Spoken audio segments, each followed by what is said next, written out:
We are joined now by Eric Hovde. He is a businessman from Wisconsin, one of our favorite states, of course, and he is running for United States Senate on the Republican side in a critical race against Tammy Baldwin, the incumbent Democrat. Eric, great to have you on the program, sir. Welcome. Good afternoon. Great being on your show, gentlemen. Appreciate you making the time. So, let's start with this. What are you going to do differently for the folks of Wisconsin than the representation they've been getting by the incumbent Democrat Tammy Baldwin? A whole lot of difference. Look, Tammy Baldwin has been a career politician, has spent 37 years in politics, last 25 in D.C. She's never operated in the real world, never had a private sector job, never has had to buy insurance for herself. I've operated multiple different companies, created thousands of good paying jobs, but I've had to buy health insurance. I've had to deal with all the issues that tie into our economy. And as most politicians, they just have no economic competency. They don't understand how the economy works, certainly not our modern financial economy. So my big number one focus is the economy. We're hammering middle and lower income people and fixed income people with inflation. Real wages have declined in this country because of the rate of inflation, and we just keep digging ourselves deeper and deeper in debt, where we've added more debt in the last 3.5 years than our country's first 230 years. So, she's voted for everything with Joe Biden 95.5% of the time. Eric, we're going to get back to some serious questions here, but I know you live in Madison and you're a big Wisconsin Badger fan. What in the world has happened to your basketball team? They've fallen apart. It is so frustrating. Thankfully they beat Maryland last night, but in a close game. But, to be up consistently in the first half and give it away, I'm not quite sure. To me, the shot selection has been absolutely atrocious at the end of the game. They were with Minnesota neck and neck, and they had the ball, tie game. All they needed was a 2-point shot, and they have Tucky Hepburn taking a three when you didn't need to do that. They were scoring all their points driving to the basket. So there's something that's gone wrong with this team, because they were number 10 in the country, and now they're out of the top 20. It's unfortunate. All right, I had to get that because you're right. They were a top 10 team. They've fallen apart here in the season down the last couple of weeks. So, Wisconsin, we're going to be up there. We need to get you on in person when the Republican National Convention is going on in Milwaukee. I'm sure you'll be campaigning like crazy there. What are you hearing from people on the ground in Wisconsin that is motivating people the most right now? Is it immigration? Is it the economy? What are you hearing from Wisconsin voters that they are most fired up about as we sit 8 months from Election Day? I would say the two things you just talked about. It's the economy, because people are struggling. There's no question about it. Biden loves to talk about his jobs. Well, if you look at the increase in jobs this year, most of it has been second jobs. It's people working two jobs. And they're having to do that because what inflation has done to them. So I think that is the biggest issue. Immigration, though, is becoming more and more significant in the state of Wisconsin.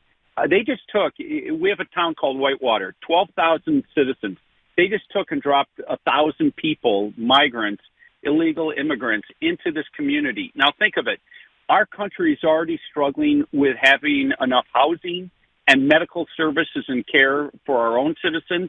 Now you take this community of 12,000, you basically increase the population by 8% overnight. People can't get access to medical care. I don't know if you guys saw what happened in Denver, where they literally put out a notice that medical system residents don't go to the emergency room because we're overwhelmed. Well, what are you going to do if you break your leg, or you're having a stroke, or you're having an allergic reaction to something? You're just supposed to sit there and die or suffer. This is the insanity that what's happening. The other issue that is very relevant to a lot of people, and it breaks my heart, is President Obama ended the war on drugs, what was it, 10, 12 years ago. And every year since, the amount of loss of young life to opiates and now fentanyl, and look at where all that fentanyl is pouring over from the southern border. So you hear that a lot of people who have lost loved ones. And then I'd say the last issue is crime. The left has given us probably the dumbest idea of the last 100 years, and that is defund the police and go soft on criminals. And crime, I was just in South Milwaukee. Everybody was talking about it. A woman was saying, my car's been broken into 4 different times. I called the cops one time. They said, did you get physically assaulted or hurt? And she said, no. Then why are you bothering us? I mean, it's stunning what's happened to a lot of our major cities. We're speaking to Eric Hovde. He's running for a critical Senate seat up in Wisconsin in this cycle against Tammy Baldwin, the Democrat incumbent. And Eric, you have a unique perspective, I think, to bring to the border crisis issue, because you've been involved in philanthropy, building homes for people in developing countries around the world. What can you tell us about that?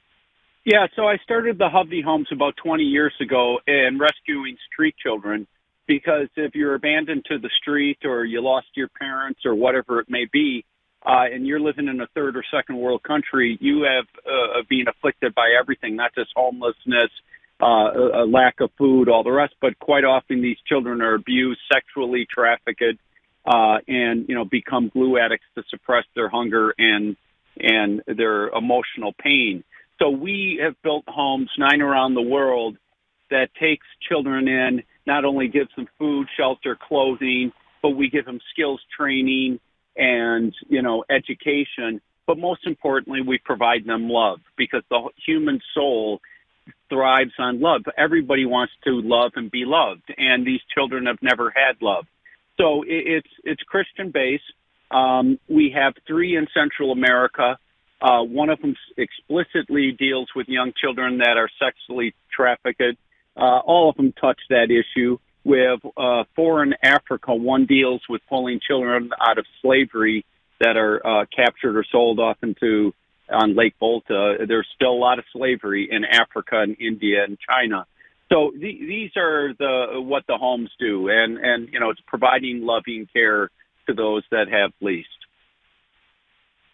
Thank you so much. What can people who want to support your candidacy, and we look forward to meeting you in person in July up in Milwaukee, but for people out there who want to help you flip this seat back to Republican control, how can they help?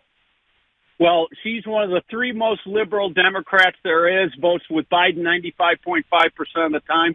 So go to Eric, E-R-I-C, Hovde. That's H-O-V as in Victor, D as in David, E as in Edward. EricHovde.com. Love everybody's support. And guys, thank you so much for having me on your show. I hope you have a wonderful day, and I hope all your listeners have a fantastic day as well. We appreciate you. If you want to go see Eric's announcement, it's up at clayandbuck.com. Also links to his website there. Good luck, sir. We'll talk to you again soon. Fantastic. Take care.